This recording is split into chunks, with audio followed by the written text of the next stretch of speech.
$800 is a felony, but he didn't collect $800 from anyone. He got $40, $40, $40, $40, $40.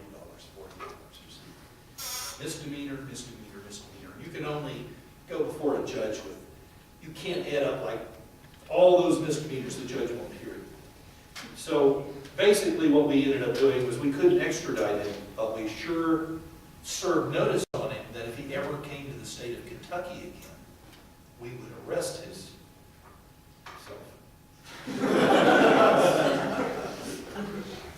and so we cleared out another fraudulent case. This is evidence that I had prepared to go to court with. I made these using the recipe, and that is Pat Sajak and friends. And I think you'll agree that mine look rather like the others. Good enough, we thought we could convince a jury. Now,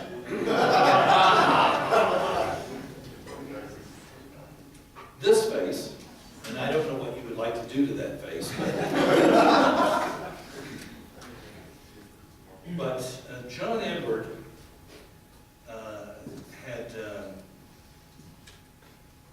has everybody know John Edward, the guy that talks to the dead, had a very popular show called Crossing the Road. Well, I don't know if you know, this is his best-selling book. I don't know if you know that I'm in his book. Way over towards the back. And let me tell you a quick story. Because Dateline NBC called me, and they said, what about this guy, John Edward? And I said, I'll be glad to give you my opinion of John Edward. And of course, it's a private conversation. I can't tell you everything I said. And I said, if you're going to test him with some people who he's going to, read, I'm getting a J-sounding name over here, someone who's passed over, a father-like figure, you know what I'm talking about. I said, he's a fast talker, and he'll pull one over on you. But don't let him mill about with the people before show, because he may pick up snippets of things, and he'll later be able to remember he heard a word from her, and he can knock her socks off later, you see. I said, but he doesn't need to do that because he's very good at just fishing. We call it cold reading. Same technique that fortune tellers have used for many years. The gypsies made an art of it. And so they didn't let him near the subjects. And so when this airs, he's done a couple of readings. He seems to be doing, pretty okay. And then he says, I'm getting someone named Anthony. Anthony's passed over. Anthony's telling me something about, at the funeral, something about his coffin, something about a ring. Well, this is getting kind of specific. Nobody's raising their hand. All of a sudden, it turns out one of the Dateline cameramen is waving, and he's choked up, he's almost tearing up, and he's shaking because just this happened to his dead father. This is powerful stuff, you see, people are like. Well, it turned out, you see, that Dateline had kept Edward away from the subjects, but he had been with the cameraman all day with B-roll shots. And yes, he had gotten that little incident and forgotten about it for the moment. And Edward fed it back in a way that was dramatic and seemed to be getting something right then. But so then John Hockenberry went on camera with John Edward and was grilling. Hockenberry is one of those scathing journalists you don't want to. I mean, I know him, and I've been on the receiving end, and he's my friend, I think. But I mean, he's one to just, go after you if you've got anything. So he said, well, but isn't it true that you knew this story going into this? And John Edward tried to sort of weasel or joke out of it, and Hockenberry just is relentless. And he says, yes, but that's the point is, you knew this, and then you come to this meeting, and you reveal it as if you just got this information. Isn't that correct? And, Edward tries to slough it off. In the book, he cites John Hockenberry, Dateline, Joe Nickell, for their, quote, gotcha moment. And I'm thinking, right, John, we got you. We got you cheating. So then, but I had just appeared on Dateline. See, this is one of the problems of my work. You go on TV too much and people know what you look like. This is not good. So I decided I would check out Camp Chesterfield because, you know, the Spirit Pictures thing and so forth. And the book Psychic Mafia had been written years before, and I was wondering, what are they doing there today?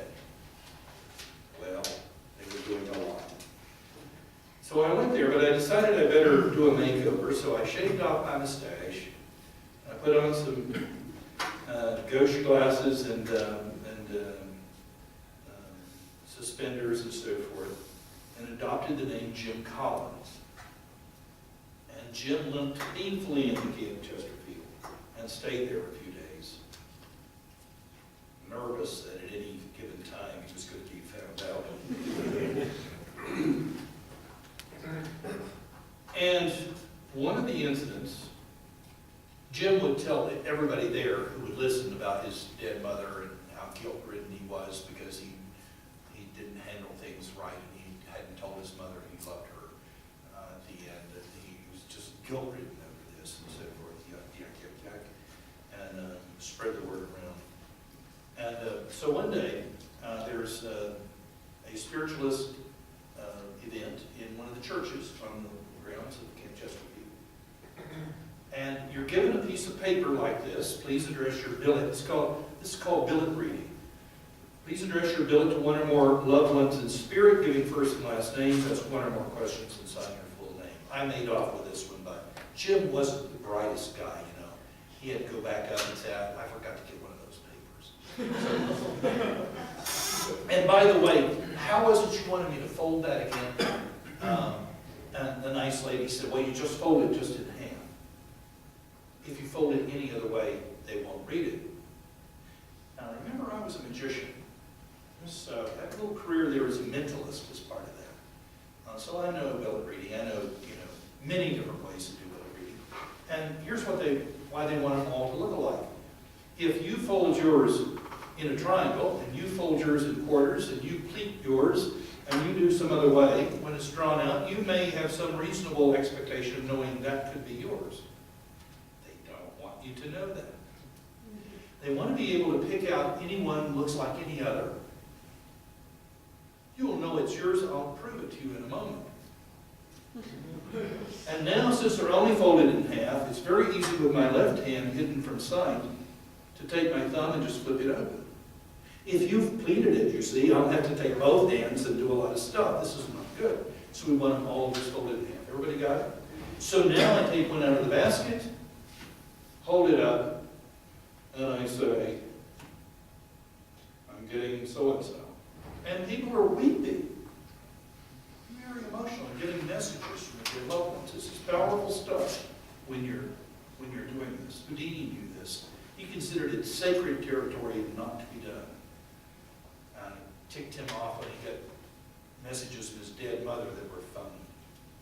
He said his mother never called him Harry. That wasn't his name. That was a stage name. And she certainly didn't speak English. She spoke Yiddish. He was furious over this. This is something you don't mess with. But Jim's a laid-back guy. Jim's okay. So pretty soon, Jim's sitting in the back of the church, and a person's coming out with, I have a message for the Collins family. Here, back here. And some names, very accurate. I had written, my question was, Mother, will you be with me always? And the medium said, your mother wants you